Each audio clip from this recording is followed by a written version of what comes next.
वो इस एहतजाज की तैयारी कर रहा है और इस बात की कोशिश कर रहा है कि हम 29 जून को पटना की गांधी मैदान में पहुँचकर वक्त बचाओ दस्तूर बचाओ के खिलाफ में हम लोग पटना 29 जून को एक महारैली करने जा रहे हैं कि इस एक्ट को सरकार को वापस लेना चाहिए। इसके लिए हम अभी एहतजाज करना है। सही बता रहे हैं कि हम लोगों को पटना चलना है।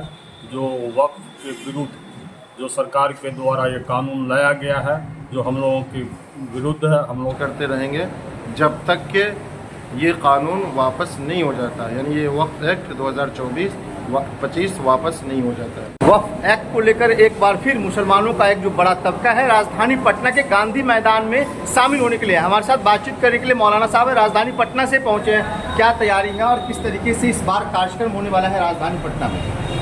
ये वक्फ एक्ट 2025 ये मुसलमानों के लिए बहुत ही ख़तरनाक एक्ट है।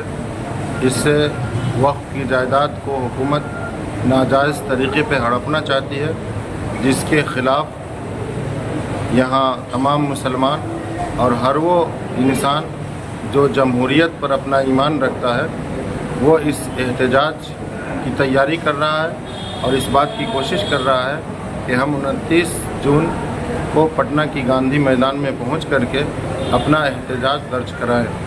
इसकी तैयारी अभी फ़िलहाल ये हो रही है कि अमीर शरीयत हज़रत मौलाना अहमद वली फ़ैसल रहमानी साहब दामद बरकातुहुम की हिदायत पर और तमाम मिली जमातों के मशवरे से तमाम अज़ला में हम लोग जा रहे हैं। अज़ला के ज़िम्मेदार लोगों से मशवरा कर रहे हैं और वो सब में माशाअल्लाह काफ़ी जोश है, जज्बा है सब के अंदर। सब ये इरादा करते हैं कि इंशाअल्लाह वो वहाँ पहुँचेंगे और हर तरह की क़ुरबानी देने के लिए इस वक्त की हिफाजत के लिए वो तैयार हैं और हम लोग इंशाअल्लाह उस वक्त तक एहतजाज करते रहेंगे जब तक कि ये कानून वापस नहीं हो जाता, यानी ये वक्त एक्ट 2024-25 वापस नहीं हो जाता है। इस एहतजाज में कहां से लोग आने वाले हैं और इसको लेकर जो तैयारियां आप लोग किए हैं वो किस तरीके से, कितना लाख लोग आने की संभावना है?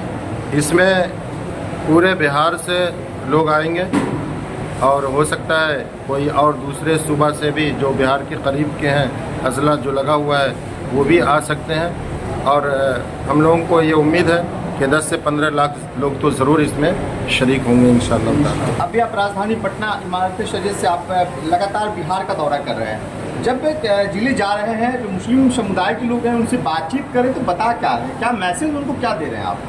उनको हम ये मैसेज दे रहे हैं, ये जो वक्फ एक्ट 2025 आया है ये नहायत ही ख़तरनाक है। ये तमाम हजरात अब इस वक्फ एक्ट की ख़तरनाकियों से वाकिफ़ हो गए हैं, इसलिए मुसलमानों में एक बेचैनी है जो वो ख़ुद महसूस कर रहे हैं और वो सब इस बात को महसूस कर रहे हैं कि इस एक्ट को सरकार को वापस लेना चाहिए। इसके लिए हम अभी एहतजाज करना है। दस्तूर के दायरे में रहकर हम उस वक्त तक एहतजाज करते रहेंगे जब तक कि एक्ट वापस न हो।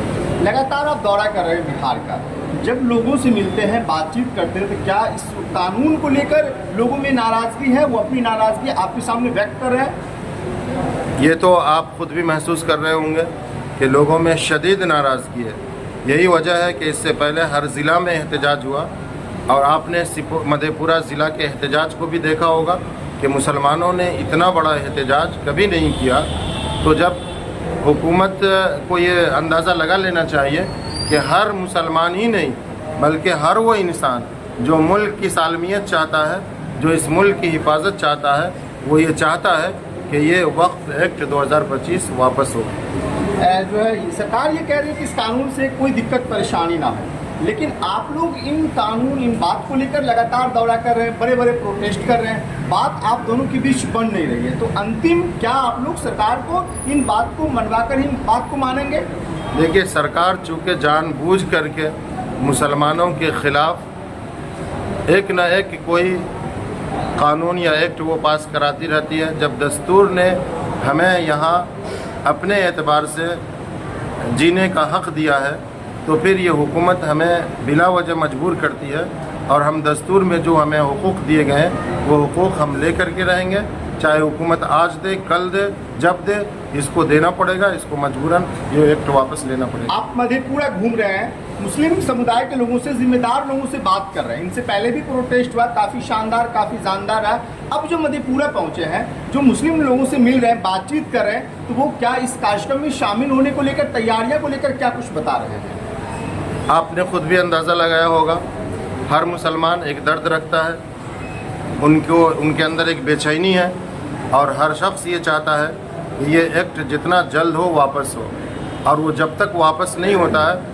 उस वक्त तक पूरे मुल्क का मुसलमान चैन से बैठने वाला नहीं है। तो क्या हम कुल मिलाकर कह सकते हैं कि राजधानी पटना के गांधी मैदान में एक बड़ा जो है भीड़ उमड़ कर सामने आने वाली है इस कानून को लेकर? यकीनन बहुत सारे लोग वहाँ जमा होंगे, और मैं ये समझता हूँ कि सिर्फ गांधी मैदान ही नहीं बढ़ेगा, बल्कि पटना की गलियाँ और सड़कें भी बढ़ जाएंगी, जैसा कि इससे पहले भी हुआ है।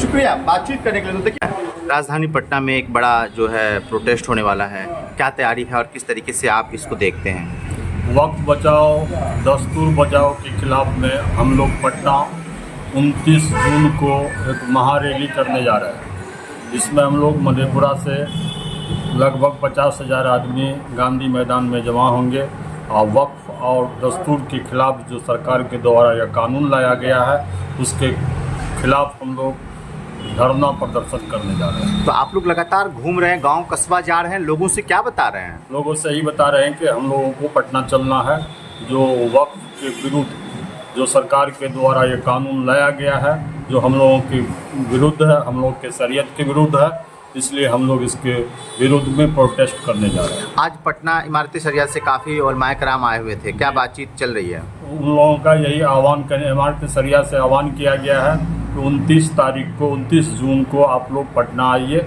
हम लोग उसके आह्वान पर पटना हम लोग जा रहे हैं। देखिए, राजधानी पटना में तमाम जो लोग हैं पटना के गांधी मैदान पहुंचने वाले हैं, और इस कानून को लेकर जिस तरीके से पिछले दिनों से एक बड़ा प्रोटेस्ट हो रहा था, मुस्लिम समुदाय के लोग सड़कों पे उतर रहे थे, विरोध कर रहे थे, और सरकार से ये बात कही जा रही थी कि सरकार इस कानून को वापस ले ले, ये कानून मुसलमानों के हित में नहीं है। ये बात मैं नहीं कह रहा हूँ, इससे पहले भी लगातार ये बातें कही जा रही थी। तो अब कहीं ना कहीं एक बात निकल कर सामने आई है। पूरे बिहार में इमारत शरिया राजधानी पटना से तमाम जो उलमाए कराम हैं, अल्लाह वाले लोग हैं, वो पहुंच रहे हैं, जिले में वार्ता कर रहे हैं, जो मुस्लिम समुदाय के लोग जिले में जिम्मेदार हैं उनसे बातचीत कर रहे हैं। तो 29 तारीख को राजधानी पटना भर जाएगा, ये बात लगातार कही जा रही है। बाकी हमारे साथ आप बने रहिएगा। आप सभी का बहुत बहुत शुक्रिया, धन्यवाद।